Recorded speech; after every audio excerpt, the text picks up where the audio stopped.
Good day mga boss. Sa video na ito, magpapat lang tayo ng electric fan shafting mga boss. Ito po. Magpapat lang tayo dito mga boss. Bago ang lahat, kung gusto mong ganitong mga content, huwag kalimutang mag-like, share, and subscribe. Okay mga boss, umpisa na natin.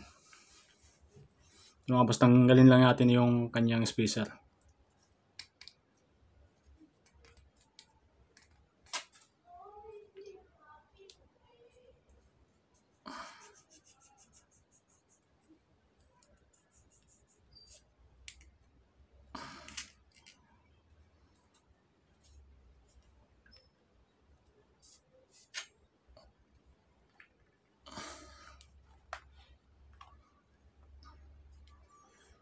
Ito mga boss, susukatan lang natin ang kanyang layo mga boss. Ito mga boss.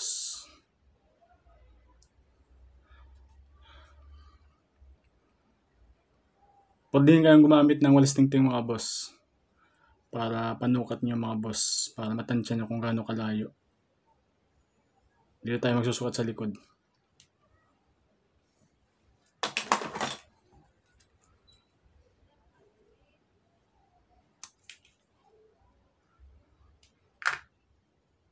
Ito mga boss, okay na to. Ito ang ating magsisilbing paltandaan mamaya pagbalik natin ng kanyang rotor.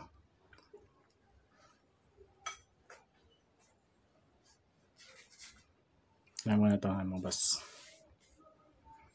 Ito mga boss, gamit lang kayo ng tubo para hindi kayo mahirapan sa pagtanggal. Pero kung wala kayong available na tubo mga boss, halimbawa wala kayong available na tubo, pwede lang yung ganito yung mga boss.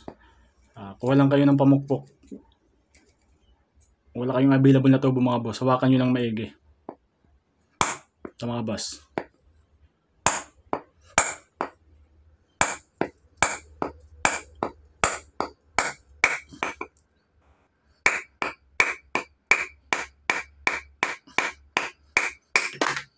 Ito mga boss, tanggal na.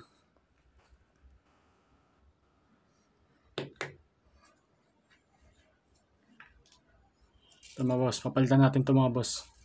Maghanap lang tayo ng kasukat nito mga boss. Dito mga boss, marami tayong available na shafting, iba't ibang klase mga boss. Ang kanyang shafting mga boss ay half moon. So half moon din na yung ipapalit natin mga boss.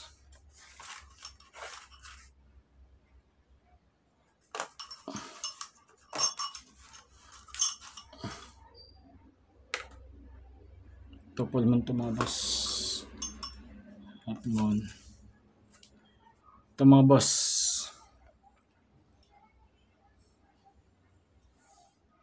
Ito mga boss, parehas lang po siya.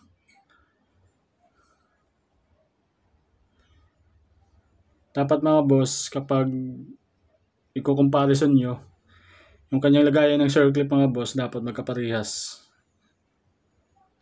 Ito.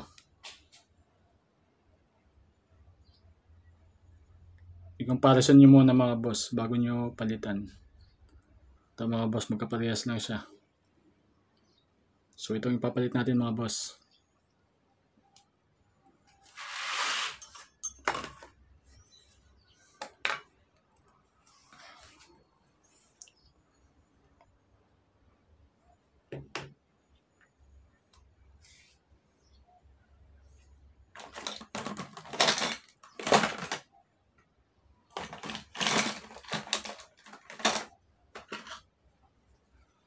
Sa pagbabalik nito mga boss, itong butas na to, pitpitin nyo na mga boss para humigpit po siya.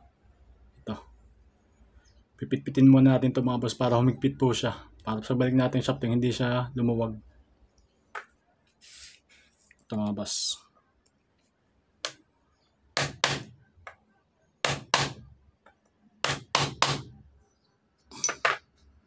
Dito sa kabila, sa likod. Paikot lang mga boss.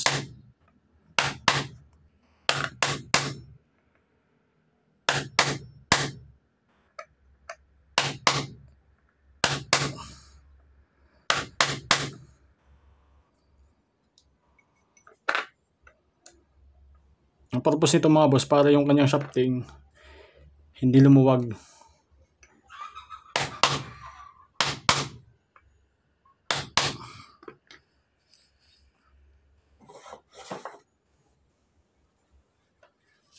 Mga boss, panasan lang.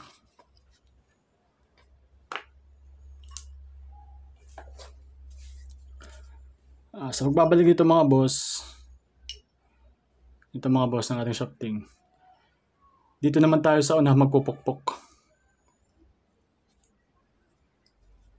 Dito mga boss. Dito naman tayo sa una magpupukpok. Sa pagbalik mga boss, sa unahan tayo magpupukpok. Pero pa sa pagtanggal sa likod.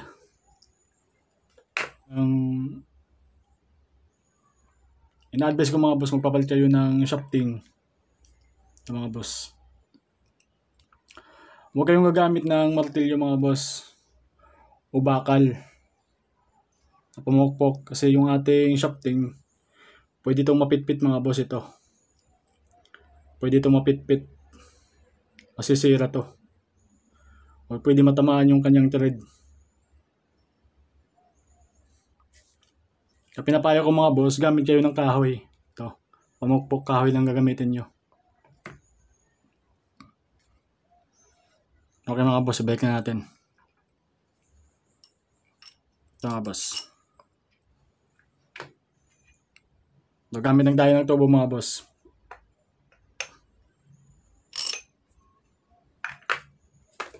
Lagyan muna natin ng langis mga boss para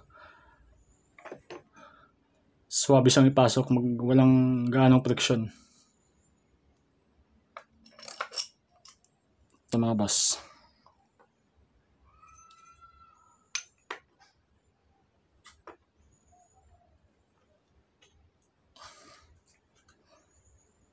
Ito mga boss, pakpakin nyo lang ng ito mga boss.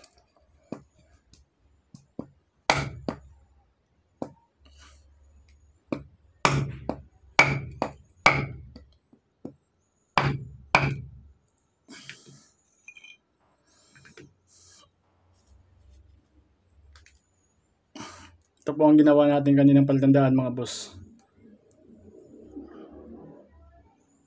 Mga boss, pukpok pa tayo mga boss. Oh. Malayo pa.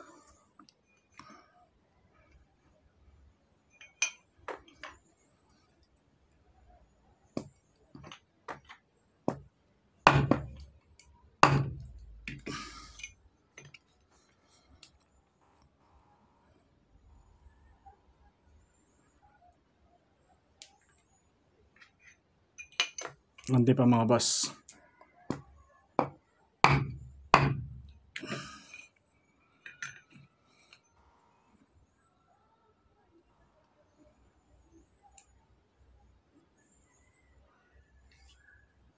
Ito na, sobrahan naman mga boss, pakpok naman tayo palikod.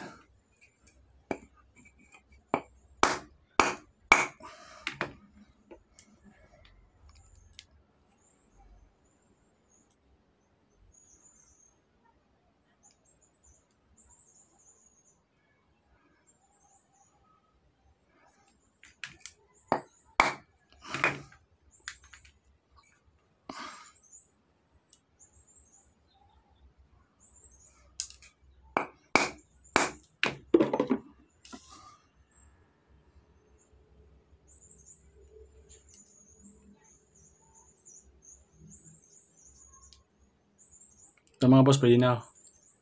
Sakto na po siya.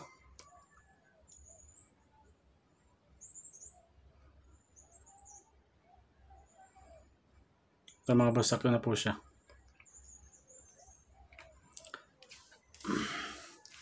Tapos mga boss, dito sa gilid ng ating rotor, lalak lang natin ito mga boss. Ito. Lalak lang natin ito mga boss para hindi lumuwag yung ating rotor. Ito mga boss. Pupukin lang natin ito para mag-lock po siya.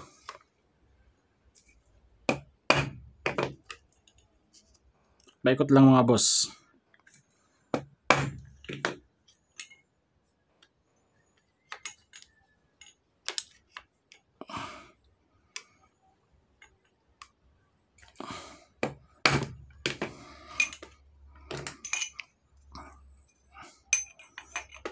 At dito naman sa unahan mga boss, ganun din.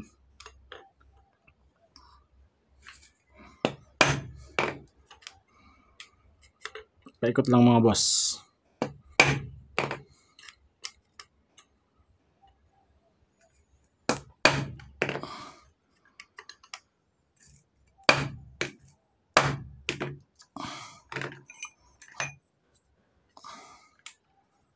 Sukatin ulit natin mga boss.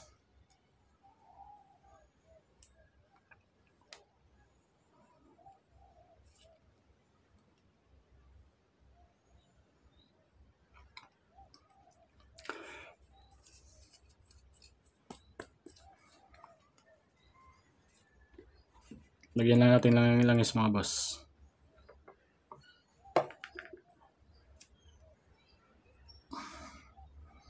Ito mga boss, balik lang natin yung kanyang spacer.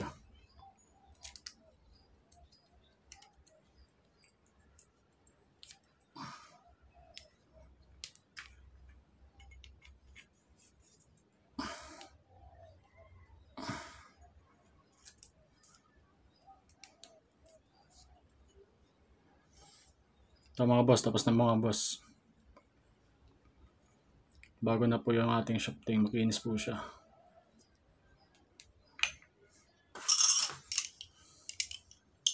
Ito po yung ating mga available na shafting mga boss. Kung mag-i-stock kayo nito mga boss, lagyan nyo ng langis para hindi kalawangin. Yun lang mga boss. Maraming salamat. Sana mayroon kayong natutunan. Okay.